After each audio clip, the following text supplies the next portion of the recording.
এক ঝড়ের রাতে আকাশে চলছিল বৃষ্টিপুরি লিলি আর এক দুষ্ট জাদুকরের লড়াই।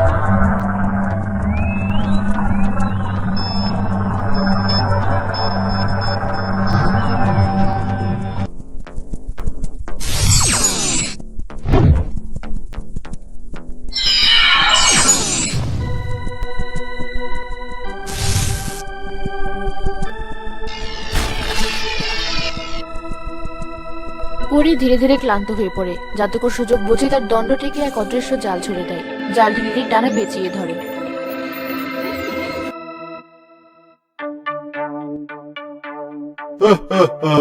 কি হলো মিষ্টি পড়ি? তোর আলোর ছড়িতে কি আর জ্বর নেই, নাকি ডানা দুটো ভারী হয়ে গেছে? তুমি জিতে গিয়েছো ভাবলে ভুল করবে জাদুকর। তুমি আমাকে বন্দি করতে পারবে, কিন্তু আমার আত্মাকে ভাঙতে পারবে না। আত্মা? আমি তোর আত্মাকে এমন এক খাঁচায় বন্দি করব যেখানে তুই নিজেই নিজেকে ঘৃণা করবি। তোর ওই জাদুর চাবিটা আমাকে দিয়ে দে, নইলে এখন যা করব তা মৃত্যুর চেয়েও ভয়ঙ্কর হবে। কখনোই না। ওই চাবি দিয়ে তুমি মহাবিশ্বের শান্তি নষ্ট করবে। আমি মরে যাব, তবুও চাবি দেব না। মরবি না বোকা মেয়ে, মরলে তো বেঁচে গেলি। আমি তোকে মারবো না, আমি তোকে এমন এক জীবন দেব যেখানে প্রতিটি মুহূর্ত তুই বাঁচার জন্য ভিক্ষা চাইবি। কি করতে চাও তুমি? আমি তোকে অভিশাপ দিচ্ছি। তোর এই ডানা, তোর এই রূপ, তোর এই অসীম শক্তি সব কেড়ে নিলাম আমি। তুই নেমে যাবি মানুষের নোংরা মাটিতে। সেখানে তুই হবি এক সাধারণ গরিব দুর্বল নারী। পেটের খিদের জ্বালায় তুই ছটফট করবি, রোদে পুড়বি, বৃষ্টিতে ভিজবি, কিন্তু নিজেকে রক্ষা করার শক্তি তোর থাকবে না। না, দোহাই লাগে তোমার, আমাকে মানুষ বানিও না। আমি দুর্বল হতে চাই না। ভালো করে শোন, যেদিন তুই ওই দুর্বল মানব শরীরে থেকেও নিজের জীবনের মায়া ত্যাগ করে অন্য কারো জীবন বাঁচাতে পারবি, একমাত্র সেদিনই তুই তোর শক্তি ফেরত পাবি। কিন্তু স্বার্থপর মানুষের ভিড়ে থেকে তুইও স্বার্থপর হয়ে যাবি। তুই নিজের পেটের চিন্তায় অস্থির থাকবি, অন্যকে বাঁচাবি কি করে? নেমে যা, নেমে যা মাটির পৃথিবীতে। আহ! আহ!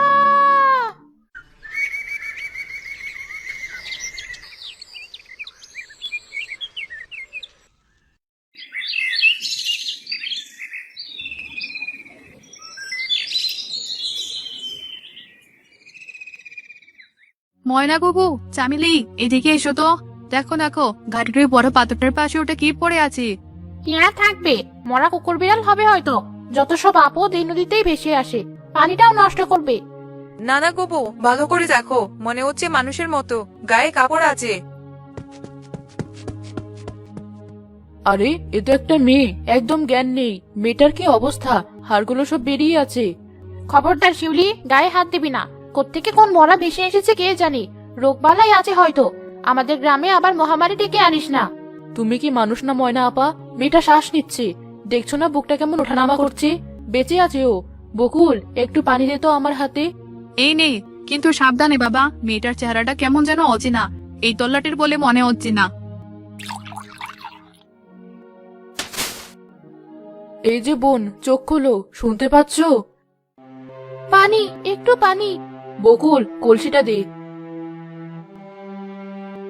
খাও বোন, আস্তে আস্তে খাও। আমি আমি কোথায়? এত গরম কেন লাগছে? আমার পেটটা এমন চলছে কেন? বাহ, নবাব জাতি দেখি কথাও বলতে পারে। তোমার বাড়ি কোথায়? ভর দুপুরে এখানে মটকা মেরে পড়ে আছো কেন? বাড়ি থেকে কি দাঁড়িয়ে দিয়েছে? বাড়ি? আমার বাড়ি মেঘের ওপারে। না না, আমার কোনো বাড়ি নেই। আমি জানি না আমি কি।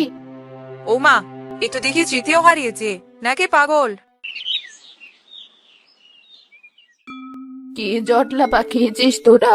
সরে দাঁড়া তো দেখি। রোদ মাথায় করে এখানে কি করছিস? বড়বু, দেখো না, এই মেয়েটাকে আমরা অজ্ঞান অবস্থায় পেলাম। নামধাম কিচ্ছু বলতে পারছে না। শরীরটা একদম দুর্বল, উঠে বসার শক্তিও নেই। আহারে, মুখটা তো বড় মায়াবী, কিন্তু পেটে মনে হয় বহুদিন দানা পানি পড়েনি। মা, তোর নাম কি মনে আছে? লিলি। লিলি নাম তো খুব পাহাড়ি, কিন্তু কাজের বেলা কি হবে কে জানে। বড়বু, একে নিয়ে এখন কি করবে? গ্রামে এমনিতেই অভাব, নিজেদের পেটে ভাত জোটে না, এখন কি বাইরের আপদ পালবো? ময়না আপা, তুমি চুপ করবে? একটা অসহায় মেয়েকে আমরা মরে যেতে দেব? শিউলি ঠিকই বলেছে, সৃষ্টিকর্তা আমাদের পরীক্ষা নিচ্ছেন। ময়না, তোর যদি দয়া মায়া না থাকে তুই বাড়ি যা। শিউলি, তুই লিলিকে ধর, আমার বাড়িতে নিয়ে চল। একটু ফ্যান ভাত খাওয়ালে হয়তো গায়ে জোর পাবে। আমি পারছি না, পা চলছে না। চেষ্টা করো লিলি, আমি ধরে আছি, ভয়ের কিছু নেই। দেখলি, বললাম না এ হলো বোঝা, এখন কাঁধে করে নিয়ে যেতে হবে। তোদের শখ হয়েছে তোরা কর, আমি নেই এসব ঝামেলার মধ্যে।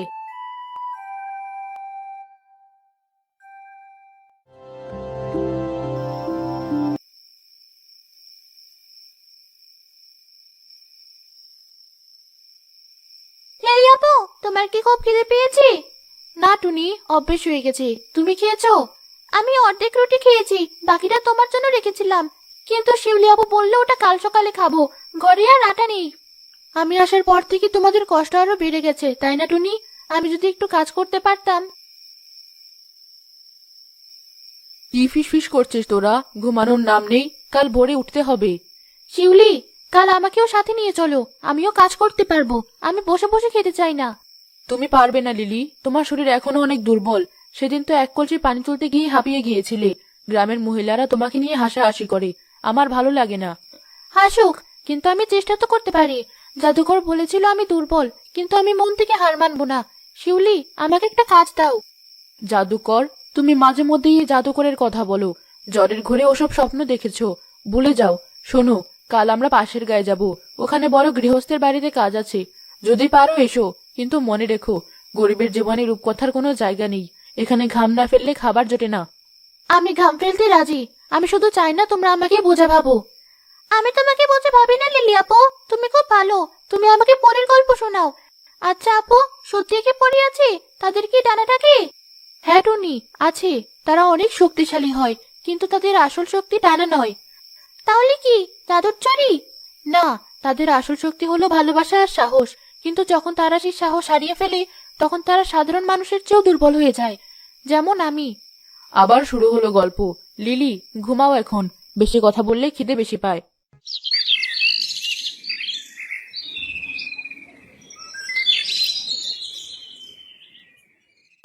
দেখ দেখ চামেলি, আমাদের রাজকন্যা আজ ধানের বোঝা তুলবে। বাজি তুলবি? ও এটা তুলতে পারবে না। বুবু, মেয়েটা নতুন, কেন পেছনে লেগেছো? নতুন না ছাই, 1 মাস হয়ে গেল, এখনো 2 হাঁটি ধান বাতার মুরদ নেই। শিউলির ঘাড়ে বসে খাচ্ছে আর শরীর বানাচ্ছে। এই লিলি, ওটা মাথায় তুলবি নাকি ওখানেই শুয়ে পড়বি? আমি পারবো।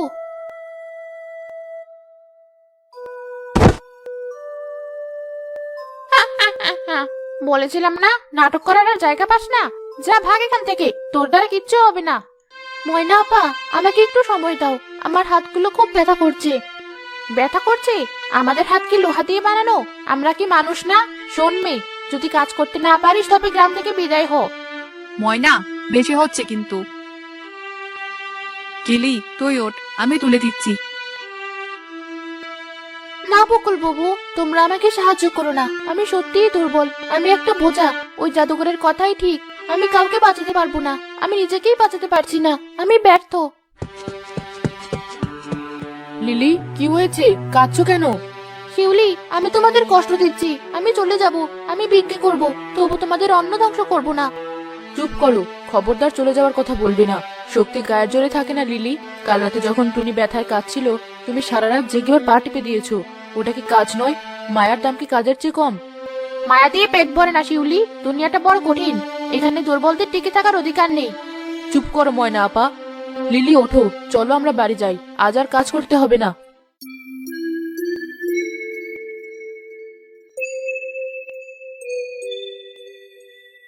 সাবধানে যেও, শুনেছো তো ডাকাত সর্দারের দল নাকি এদিকে ঘোরাফেরা করছে। আরে ভয় পেও না, আমরা দল বেঁধে যাচ্ছি আর কাল দুপুরের মধ্যেই ফিরে আসবো। তোমরা শুধু রাতে দরজা জানালা বন্ধ রেখো।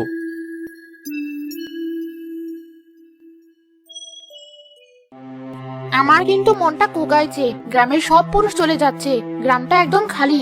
যদি আজ রাতেই ডাকাত পড়ে? সৃষ্টিকর্তার উপর ভরসা রাখ ময়না, এত অশুভ চিন্তা করিস না। আমরা তো আছি, গ্রামের বৌজিরা কি কম? বড় বউ, আমাদের কি কোনো আত্মরক্ষার ব্যবস্থা আছে? ওই দেখো, মহারানী কথা বলছে।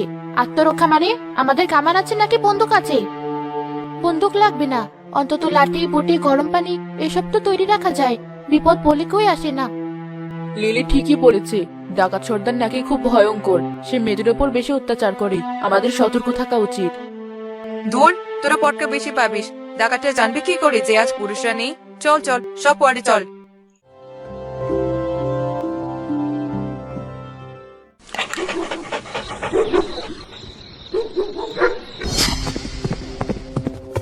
লিলি, লিলি ওঠো, কিসের জন্য শব্দ হচ্ছে?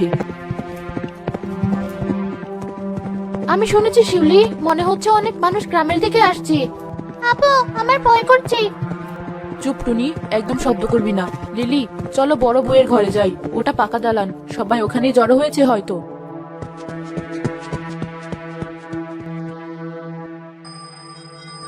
সর্বনাশ হয়েছে, জানালার ফাঁক দিয়ে দেখলাম মশাল হাতে একদল লোক ঢুকছে, ডাকাত সর্দার এসেছে। এখন কি হবে? ওরা তো আমাদের টাকা পয়সা সব নেবে, জানটাও নেবে। আমি কেন বাপের বাড়ি গেলাম না? কাদার সময় নেই এখন, সবাই ভারী কিছু হাতে নাও, দরজাটা শক্ত করে আটকাও।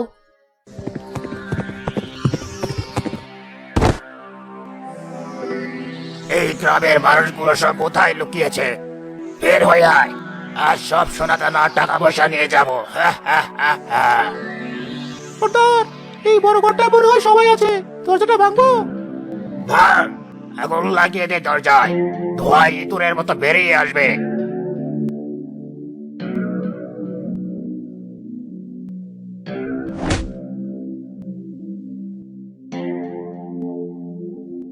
আরে বাহ, এখানে তো দেখছি গ্রামের সবাই একসাথে লুকিয়ে আছে। এই, তোরা সব সোনাদানা টাকা পয়সা যা আছে সব বের করে দে, নইলে ভালো হবে না কিন্তু। আমাদের কাছে কিছু নেই, আমরা গরিব মানুষ, দয়া করে আমাদের ছেড়ে দিন, চলে যান এখান থেকে। গরিব? মিথ্যে কথা, আমি জানি তোদের কাছে লুকিয়ে রাখা টাকা আছে। এই কালো, ঘরটা ভালো করে খোঁজ কর, আর কেউ বাধা দিতে এলে বেঁধে ফেল।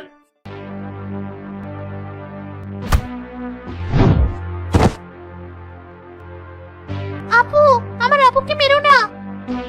আমাকে মেরো না, আমি কিছু জানি না। এই পিচ্ছিটা বেশি চিৎকার করছে, একেই ধরে নিয়ে যাব, আমাদের জেলায় কাজ করবে। লিলি আপু, বাঁচাও।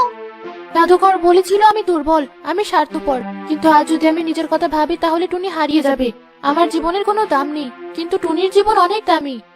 ঘিরে পেয়েছি, কাঁদছিস কেন? চল আমাদের সাথে, তোকে দিয়ে সারাদিন কাজ করাবো। ছাড়ো ওকে। আরে, এই হারগিলা মেয়েটা আবার কে? ফু দিলেই তো উড়ে যাবি, তুই আমাকে আদেশ করছিস? আমি বললাম টুনিকে ছাড়ো, একটা ছোট বাচ্চার উপর অত্যাচার করতে লজ্জা করে না তোমার? লজ্জা? ডাকাতদের আবার লজ্জা কি? দাঁড়া, তোর সাহস দেখাচ্ছি। না লিলি, যেও না, ওরা তোমাকে মেরে ফেলবে। টুনি, পালাও। লিলি মশালটা ডাকাত সর্দারের দিকে ছুঁড়ে মারি।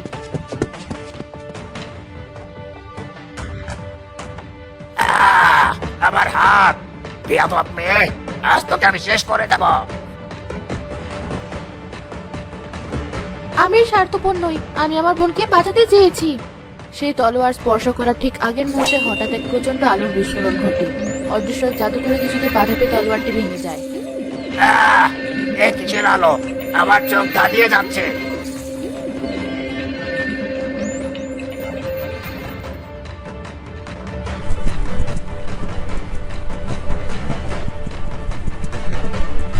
অসম্ভব, তুই তুই নিজের প্রাণ দিতে গেলি?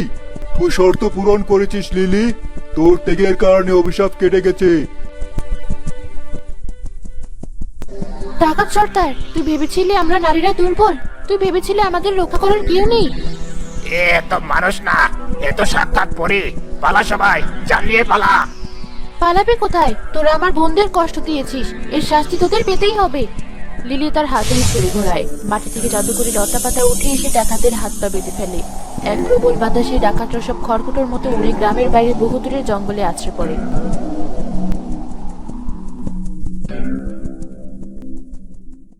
লিলি, তুমি তুমি কি সেই লিলি? হ্যাঁ শিউলি, আমি সেই লিলি। আমি এক অভিশপ্ত পড়েছিলাম, তোমরা আমাকে আশ্রয় দিয়েছিলে, নিজের বোনের মতো দেখেছো বলেই আমি বেঁচেছিলাম। আমি জানতাম তুমি সাধারণ কেউ নও। তোমার ডানা কত সুন্দর লিলি আপু। আমাকে মাফ করে দে বোন, আমি তোকে কত কটু কথা বলেছি, তোকে বোঝা বলেছি, অথচ তুই আজ আমাদের সবার প্রাণ বাঁচালি।